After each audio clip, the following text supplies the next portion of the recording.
मेरे प्यारे विद्यार्थियों, आज आप लोग के बीच संस्कृत का एक इम्पोर्टेंट चैप्टर के बारे में हम लोग बात करेंगे और उस चैप्टर का नाम है संस्कृत साहित्य लेखिका। क्या नाम है? संस्कृत साहित्य लेखिका। अब इसमें सबसे पहली बात है, संस्कृत साहित्य लेखिका क्या है? तो साहित्य लेखिका जो होता है सो कहने की बात मतलब है लेखक तो होते हैं और उसी में से स्त्रियां जो लिखती थी उसको लेखिका कहा जाता है। और संस्कृत में भी साहित्य लिखा करती थी। क्या करते थे? संस्कृत में भी साहित्य लिखा करते थे। और ये जो है वो पुराने जमाने में मतलब 14वीं शताब्दी की बात है इसमें। और उस समय विजयनगर के राज्य था। विजयनगर एक राज्य था। अभी भी वो जगह जो है लगभग आंध्र प्रदेश में है ना। तो उस समय भी लोग लिखा करते थे साहित्य को, तो इसमें महिलाएं भी बहुत सहयोग की थी। तो उसके बारे में तो बात करेंगे ही, लेकिन ये जान लीजिए कि आप लोगों को एग्जाम के व्यू से बहुत इंपॉर्टेंट है, जिसको VVI कह सकते हैं। क्या कह सकते हैं? एग्जाम के व्यू से बहुत इंपॉर्टेंट है। इससे कितनों कम अगर पूछता है भाई तो लगभग 10 नंबर का क्वेश्चन पूछता है। कितने नंबर का क्वेश्चन पूछता है? 10 नंबर का क्वेश्चन पूछता है। समझ लीजिए कि आपका 2%। कितने परसेंट? 2% आपका इसमें नंबर में, आपका रिजल्ट में बढ़ोतरी करने के लिए ये चैप्टर जो है सबसे बड़ा कारगर होगा। तो इस बारे में अगर आप लोग को ये लगता है तो आप लोग इस चैप्टर को जरूर से जरूर देखें। और हम लोग ज़्यादा टाइम वेस्ट ना करते हुए सीधा डायरेक्ट जो है हम लोग क्वेश्चन पर बात करेंगे। चैप्टर को तो पहले पढ़ा चुके हैं। आइए, क्वेश्चन है पहला कि विजयनगर राज्य में संस्कृत भाषा की स्थिति क्या थी? विजयनगर राज्य में संस्कृत भाषा की स्थिति क्या थी? तो विजयनगर राज्य के राजा जो थे, राजा को नरेश कहा जाता था। क्या कहा जाता था? राजा को नरेश कहा जाता था। और वो संस्कृत भाषा के संरक्षण के लिए प्रसिद्ध थे। क्या दे? एकदम संस्कृत भाषा को बचाने के लिए एकदम दृढ़ संकल्पित थे। वो एकदम निश्चय ठान लिए थे कि संस्कृत भाषा को हमको बचा करके चलना होगा। क्यों? क्योंकि उसमें साहित्य लिखा गया था। इसके लिए क्या बोल रहा है कि विजयनगर राज्य के नरेश संस्कृत भाषा के संरक्षण के प्रसिद्ध थे। ऐसे विदित ही है उनके अंतःपुर में संस्कृत की रचना के कुशल रानियां हुई। मतलब जो उनके राजमहल थे उनमें जो रानियां थे वो भी संस्कृत भाषा को बहुत कुशल थे, अच्छे प्रकार से जानकार थे। कंपन राय जो थे, कंपन राय राज्य की 14वीं शताब्दी में गंगा देवी ने मधुरा विजयम महाकाव्य की रचना अपने स्वामी को मदुरै में विजय घटना पर आश्रित रचना की। मतलब जो कंपन राय जो थी विजयनगर की रहने वाली रानी थी और विजयनगर की राजा की रानी कंपन राय ने गंगा देवी ने मथुरा विजयम का महाकाव्य को अपने स्वामी के लिए मदुरै में उन्होंने रचना कर दी। फिर वहां अलंकारों का सन्निवेश आकर्षक है। क्या है? उसी राज्य में 1600 शताब्दी में मतलब 16वीं शताब्दी में कहिए तो शासन करते हुए अच्युत राय की रानी तिरुमलांबा, अच्युत राय की रानी जो थी तिरुमलांबा वरदाम्बिका परिणय नामक प्रौढ़ मतलब गंभीर रूप से चंपू काव्य लिख दिए। क्या लिख दिए? चंपू काव्य लिख दिए। कौन लिखे? वरदाम्बिका। वरदाम्बिका तिरुमलांबा में। अब आइए, वहां संस्कृत गद्य की छठा समस्त पदावली द्वारा ललित पद विन्यास से अतीत शोभता है और संस्कृत साहित्य में प्रयुक्त दीर्घतम समस्त पद वहीं प्राप्त होता है। कहिए तो विजयनगर राज्य में बहुत सारे ऐसे लोग हुए जो संस्कृत साहित्य को लिख डाले और संस्कृत की महिमा को बचाए और बहुत महत्व दिए। अगला क्वेश्चन आपके सामने कहता है कि संस्कृत साहित्य में महिलाओं के योगदान में वर्णन करें। क्या पूछता है? बहुत VVI क्वेश्चन है भाई ये सभी। संस्कृत साहित्य लेखिका संस्कृत साहित्य में महिलाओं के योगदान में वर्णन करे तो कहता है समाज रूपी गाड़ी पुरुषों और स्त्रियों के द्वारा चलती है। सबसे पहली बात है, अगर समाज को चलाना है तो जितना इंपॉर्टेंट पुरुष होते हैं उतना ही इंपॉर्टेंट स्त्री होती है।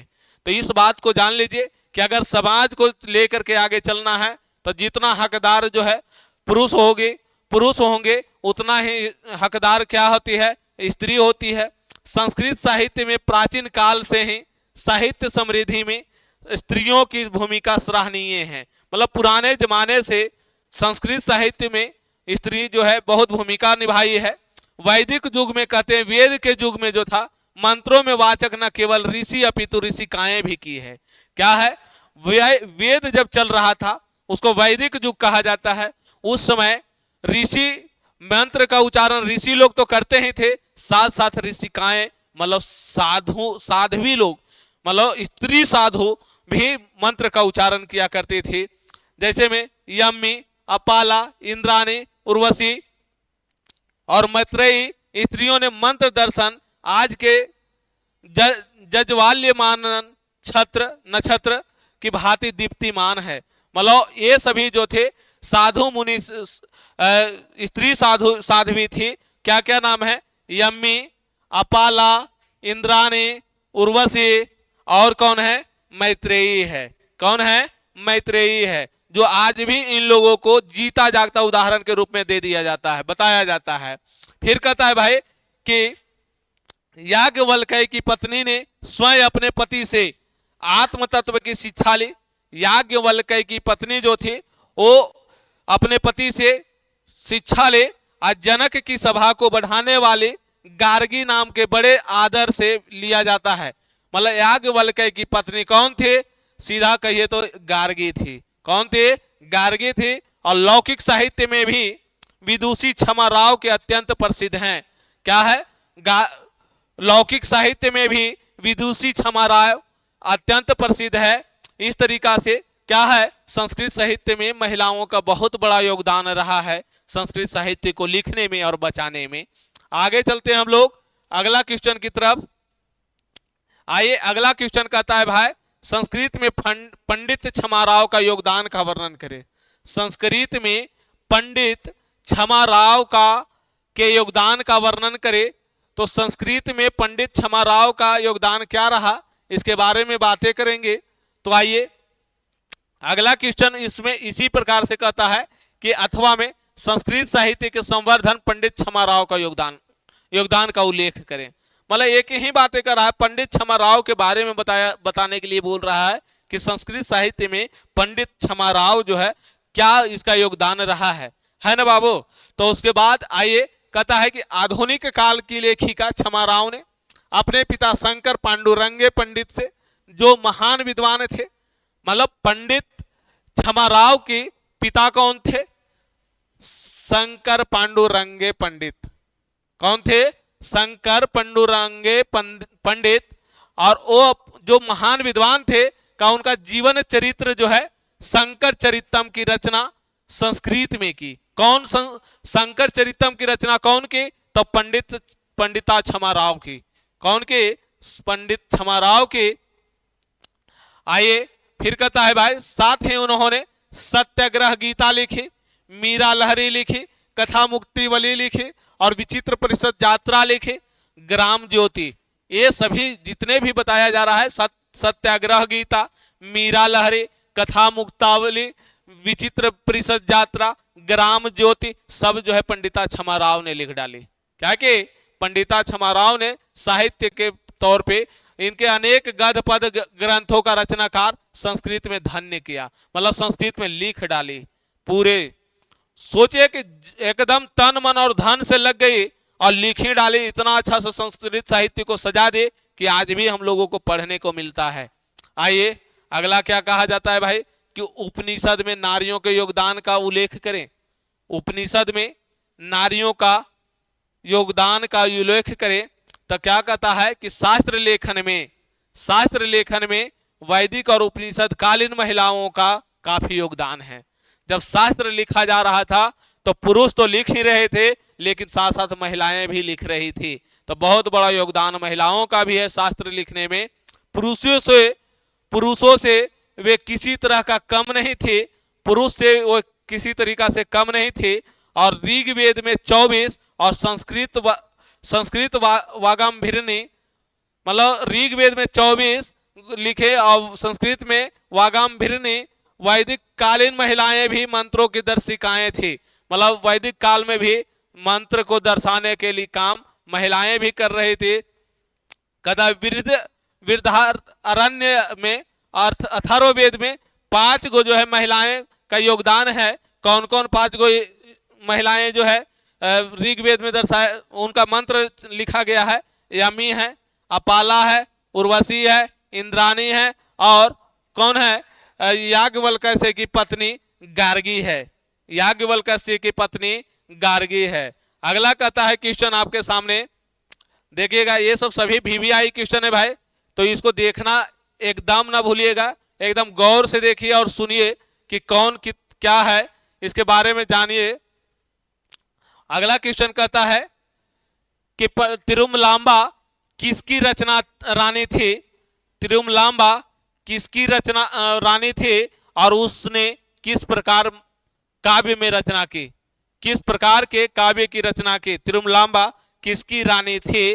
वो रानी थी, कोई राजा की पत्नी थी, और किसकी थी वो भी जानेंगे। और वो संस्कृत में कौन सी काव्य को लिख डाली? तो तिरुमलांबा जो है अच्युत राय की रानी थी और उन्होंने वरदाम्बिका परिणय नामक प्रौढ़ चंपू काव्य की रचना की। किसकी लिख डाली? चंपू काव्य की रचना कर डाली। अब कहता है आधुनिक काल की किन्हीं 3 संस्कृत लेखिकाओं का नाम लिखे। आधुनिक काल की किन्हीं 3 संस्कृत साहित्य लेखिकाओं का नाम लिखें। तो पहला है पंडिता क्षमा राव, दूसरा है पुष्पा दीक्षित। कौन है? पुष्पा दीक्षित। तीसरा है मिथिलेश कुमारी मिश्र। ये सब जो है आधुनिक काल के संस्कृत लेखिकाएं हैं, आधुनिक काल के संस्कृत साहित्य लेखिकाएं हैं। कहता है अगला क्वेश्चन, विजयांका कौन थे और उनका समय का क्या माना जाता है? उनका समय क्या माना जाता है? तो विजयांका जो थी बाबू लौकिक संस्कृत साहित्य की प्रथम कल्प थी है और उनका काल जो था 800 के आसपास माना जाता है। मतलब कहिए तो 9वीं शताब्दी कहिए, 800 के आसपास, तो 9वीं शताब्दी लगभग में होता है। तो 800 के आसपास था। और विजयांका क्या थी? संस्कृत साहित्य की प्रथम कल्पा थी। उसके बाद आइए आगे, अगला क्वेश्चन कहता है विजयांका की विशेषताओं का वर्णन करें। विजयांका की विशेषताओं का वर्णन करें। क्या विशेषता रहा विजयांका का? तो इसके बारे में वर्णन करने के लिए कह रहा है, और कह रहा है भाई कि विजयांका को सर्व शुक्ला सरस्वती क्यों कहा जाता है? बहुत बड़ा इंपॉर्टेंट है। VVI जिसको कह सकते हैं भाई, VVI। सोचिए ये बातें, सबसे बड़ी बातें बोल चुका है ये क्वेश्चन कि विजयांका को सर्व शुक्ला सरस्वती क्यों कहा गया है? तो विजयांका श्याम वर्ण की थी। विजयांका जो थे काले रंग की थी, काली थी, सांवली थी। और किंतु इनकी कृतियां ज्योतिर्मय थे। मतलब इसमें इतना अच्छा कुट कुट के भरा था कि वो उसका रंग को उल्टा कर दिया। उसका रंग से कोई मतलब नहीं। आज भी कहा गया है रूप की पूजा नहीं होती है, गुण की पूजा होती है। इसमें इतनी अच्छी गुण भरी हुई थी कि ज्योतिर्मय मतलब प्रकाश कर डाली। नील कमल की पंखुड़ियों की तरह विजयांका के अपनी रचना के अद्भुत लेखन कला में क्या आभा बिखरती है। मतलब इतना अच्छा से लिखते थे कि नील कमल बता दिया गया कि नील कमल की पंखुड़ियां में उन्होंने लेखन कला की आभा बिखरती है। एक असाधारण लेखिका की प्रकाष्ठा से प्रभावित होकर दंडी ने उन्हें सर्व शुक्ला सरस्वती कहा। कौन कहा था सर्व शुक्ला सरस्वती? तो सबसे पहला बातें है ये, अगर ऑब्जेक्टिव भी पूछेगा तो इसको याद रख लीजिएगा, दंडी ने कहा था क्या? सर्व शुक्ला सरस्वती। अब सोच लीजिए बाबू, ये अगर सर्व शुक्ला सरस्वती किसने कहा? तो दंडी ने कहा। फिर कहता है संस्कृत साहित्य के संवर्धन में विजयनगर राज्य के योगदान का वर्णन करें। संस्कृत साहित्य के संवर्धन में विजयनगर राज्य के योगदान का वर्णन करें। तो आइए, विजयनगर राज्य के राजाओं ने, विजयनगर राज्य जो थे वहां के राजाओं ने संस्कृत साहित्य के संरक्षण के लिए जो प्रयास किए वे सर्वविदित है। मतलब इतना जितना प्रयास विजयनगर के राजा ने किया उतना कोई नहीं किया संस्कृत साहित्य को बचाने के लिए। सोचिए आगे कहता है भाई, उनके अंतःपुर में भी संस्कृत रचना में कुशल रानियां हुई। संस्कृत की रचना में कुशल रानियां हुई, उनके अंतःपुर मतलब उनके राजमहलों में भी। इनमें कंपन राय की रानी गंगा देवी, कौन? कंपन राय की रानी गंगा देवी, अच्युत राय की रानी त्रिमलांबा प्रसिद्ध हुई। सोचिए ये सब जो है रानी बन बन करके भी संस्कृत साहित्य को लिखने में कोई कोर कसर नहीं छोड़ी। आज अगर थोड़ा सा अच्छे घरों में रहती है महिलाएं तो वो तो कुछ नहीं करती है, बस सीधे सीधे बैठ करके सोफा पर सोफा तोड़ने का काम करती है, कुर्सी तोड़ने की काम करती है। और सोचिए इन लोग जो है क्या थे, एक राजा की रानी होते हुए भी इन्होंने संस्कृत साहित्य को लिखने में थोड़ा सा भी ये नहीं हिचकिचाई नहीं, और इन्होंने अगर नहीं लिखी होती तो आज हम लोग तो नहीं जानते, नहीं पढ़ते भाई, आपको भी नहीं मैं बताता। फिर कहता इन दोनों रानियों की रचनाओं में समस्त पदावली और ललित पद विन्यास के कारण संस्कृत गद्य शोभित है। इन लोगों का इतना अच्छा से लिखे कि इसका समस्त पदावली जितने भी पद लिख डाले और ललित पद विन्यास के कारण इन्होंने क्या हुआ, संस्कृत गद्य को एकदम पूरा सुंदरता बढ़ा दिया। अगर समस्त जैसे पदावली और ललित पद विन्यास अगर नहीं लिखते तो संस्कृत साहित्य का कोई शोभा नहीं बढ़ता है, कोई सुंदरता नहीं होता। अगला क्वेश्चन कहता है बउआ कि मधुरा विजयम, क्या कहता है? मधुरा विजयम महाकाव्य का वर्णन विषय क्या है? मधुरा विजयम महाकाव्य का वर्णन विषय क्या है? तो कहता है क्या कि मधुरा विजयम महाकाव्य का वर्णन विषय क्या है?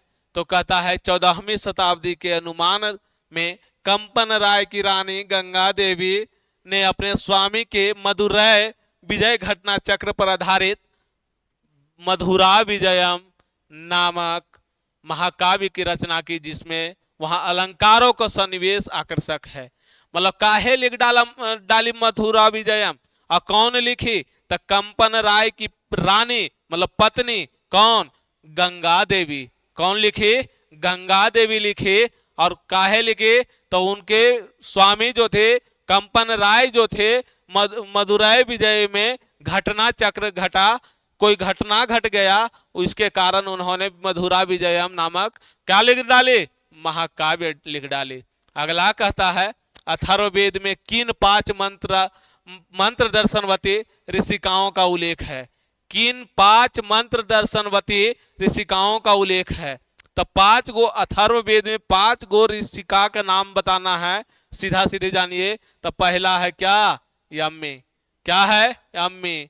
दूसरा अपाला, तीसरा है उर्वशी, चौथा इंद्राणी और 5वां वागंभीरनी। ये सब जो है से क्या है? मंत्र दर्शनवर्ती ऋषिका है। क्या है? मंत्र दर्शनवर्ती ऋषिका है। अगला कहता है बउआ कि पंडिताक्ष क्षमा राव की प्रमुख कृतियों का नाम लिखें। क्या? पंडिताक्ष क्षमा राव की प्रमुख कृतियां के नाम लिखें। तो क्या पंडिताक्ष क्षमा राव की क्या कृति रहे? तो इन्होंने शंकर चरितम लिख डाले। क्या लिख डाले? शंकर चरितम लिख डाले। काहे लिखी थी शंकर चरितम? तो अपने बाबूजी के नाम पर उन्होंने क्या लिख डाले? शंकर चरितम लिखे। सत्याग्रह गीता लिखी। क्या लिखे? सत्याग्रह गीता लिखे। मीरा लहरी लिखे और कथा मुक्तावली लिखे। विचित्र परिषद यात्रा लिखे और क्या लिखे? ग्राम ज्योति लिखी। क्या लिखे? ग्राम ज्योति लिखी। 5 को याद रखेगा। पहला शंकर चरितम, दूसरा जो है सत्याग्रह गीता, तीसरा मीरा लहरी, चौथा विचित्र परिषद यात्रा, 5वां ग्राम ज्योति। याद कर लीजिए बाबू क्या क्या है।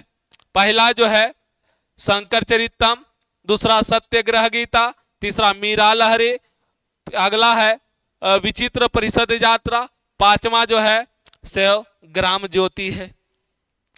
अगला क्वेश्चन कहा बाबू आपके सामने, ये सभी क्वेश्चन जितने भी बताया जा रहा है सभी इंपॉर्टेंट क्वेश्चन है, इसको एकदम भली भांति समझिए। और ये से कम भी तो आपको 10 से 12 नंबर पूछने वाला है। इस बार का एग्जाम में तो पूरे के पूरे सोचिए कि पूरे आ रहा है। 10 से 12 नंबर कोई अगर इसको पढ़ लेंगे तो छूटने वाला में से नहीं है। तो कहा गया है महाकवि दंडी की उक्ति सर्व शुक्ला सरस्वती को व्यर्थ क्यों कहा गया? मतलब दंडी जो बोली थी सर्व शुक्ला सरस्वती, तो उस क्यों का व्यर्थ माना गया, बेकार माना गया, तो क्यों माना गया, तो इसके बारे में बताने के लिए कहा गया है। तो कह रहा है कि लौकिक साहित्य, संस्कृत साहित्य में प्रायः 40 कवित्रियों का 150 पद, क्या 150 पद जो था सो स्पष्ट रूप से जहां तहां प्राप्त है। कहा 150 पद जो जहां तहां प्राप्त है। कितने लोग का, 40 कवित्रियों का, मतलब 40 महिला कवि का। और सोचिए कि उनमें विजयांका जो थी प्रथम कल्पा है, मतलब सबसे पहला नंबर पर विजयांका का नाम आता है। और सोचिए वह श्याम वर्ण की थी, कैसी कलर की थी, काली थी, काली थी वह। और इस पद को स्पष्ट होता है कि नील कमल के पंखुड़ी के जैसा श्यामल रंग वाली विजयांका को जाने। और उसके सामने सबसे सुंदर सरस्वती है। क्या है, सबसे सुंदर। अगर सोचिए सरस्वती माँ गोरी थी, सुंदर थी, और ये विजयांका जो थी काली थी। इसके कारण तो उस वर्ड को जो बोला कौन, सर्वशक्ला सरस्वती बोला गया। किसने बोला, तो दंडी ने। तो इस बात को तो गलत बोला या नहीं बोला। अब सोचिए कि कहाँ सुंदर और कहाँ जो है से काली से तुलना एक में मिला दिया जा रहा है। तो इस बात को लेकर के क्या हुआ कि दंडी के द्वारा कहा गया कि बेकार है। क्या बोला गया कि ये बेकार बातें बोल दिया। अगला कहता है शंकर चरितम काव्य की विशेषताओं का वर्णन करे। शंकर चरितम काव्य की विशेषताओं का वर्णन करे। शंकर चरितम लिखा किसने, तो पंडिता क्षमा राव ने लिखा। क्यों लिखा, तो अपने बाबूजी के नाम पर लिखा। उनके बाबूजी का क्या नाम था, तो शंकर पांडुरंग पंडित था। क्या लिख डाले, शंकर चरितम लिख डाले। एक काव्य की रचनाकार जो थी पंडिता क्षमा राव है। और शंकर चरितम पंडिता क्षमा राव के पिता का नाम जो था क्या था, शंकर पांडुरंग पंडित का जीवन चरित्र पर लिख डाली है। इसमें उनकी महान विद्वता का बखान किया है कि शंकर पांडुरंग जो थे ये क्या थे, उनके बारे में उन्होंने पूरे बखान कर डाले। किसमें, शंकर चरितम में। अगला कहता है उपनिषद में किसका वर्णन है। क्या है, उपनिषद में किसका वर्णन है। तो उपनिषद जो है, उपनिषद वैदिक वाड्मय का अभिन्न अंग है। वैदिक वाड्मय का अभिन्न अंग है, मतलब वैदिक युग का एक भिन्न अंग है। कहता इसमें दर्शनार्थी के सिद्धांतों का प्रतिपादन किया गया है। जो दर्शन शास्त्री थे, दर्शन शास्त्री का उसमें वर्णन किया गया है। किसमें, उपनिषद में। किसमें बाबू, उपनिषद में। कहता है परमात्मा के द्वारा ही यह संसार व्याप्त है और अनुशासित है। अगर परमात्मा नहीं चलाता है, अगर परमात्मा नहीं है तो ये संसार नहीं है। परमात्मा के द्वारा, ईश्वर के द्वारा ही यह संसार रचित है और ये चल भी रहे हैं तो ईश्वर के रिमोट से चल रहे हैं। सत्य की प्रकाष्ठा ही ईश्वर का मूर्त रूप है। अगर सत्य है तो ये धरती चल रही है। अगर जिस दिन पूरे का पूरा क्या हो जाएगा, पूरा झूठा हो जाएगा, उस दिन पृथ्वी क्या हो जाएगी, प्रलय हो जाएगी। तो सोचिए, तो ये क्या कहता है कि ईश्वर की प्राप्ति की सभी तपस्याओं का लक्ष्य है। हर कोई यही चाहता है कि ईश्वर हमें प्राप्त हो जाए। उसके लिए क्या कर रहे हैं लोग, तपस्या कर रहे हैं। कहता यथा सर्वत्र परम पुरुष परमात्मा का गुणगान किया गया है। किसमें, सभी जगह, सभी चीज उपनिषद में पूरे ईश्वर का गुणगान किया गया है। उपनिषद में लिखा गया है, परमात्मा का गुणगान किया गया, परमात्मा के बारे में बखान किया गया है। तो इस तरीका से क्या लिखा, उपनिषद में किसका वर्णन है, तो परमात्मा का वर्णन है। किसमें, किसका वर्णन है, तो परमात्मा का वर्णन है। तो इस तरीका से हम लोग आज पढ़े संस्कृत साहित्य लेखिका चैप्टर 4 था, क्लास 10th का संस्कृत का भाग 2 का। तो इस तरीका से हम लोग बहुत अच्छे से ये क्रैश कोर्स के तहत से हम लोग चल रहे थे। और आप कम समय में ज़्यादा से ज़्यादा तैयारी करें। किस तरीका से तैयारी कीजिएगा, ये हम लोगों से जुड़े रहिए। और बाकी आप लोग प्रत्येक दिन कुछ ना कुछ, हर वीडियो तो जाते ही रहेगा, आपको बहुत अच्छा बेनिफिट होगा। इसी के लिए जय हिंद, जय भारत।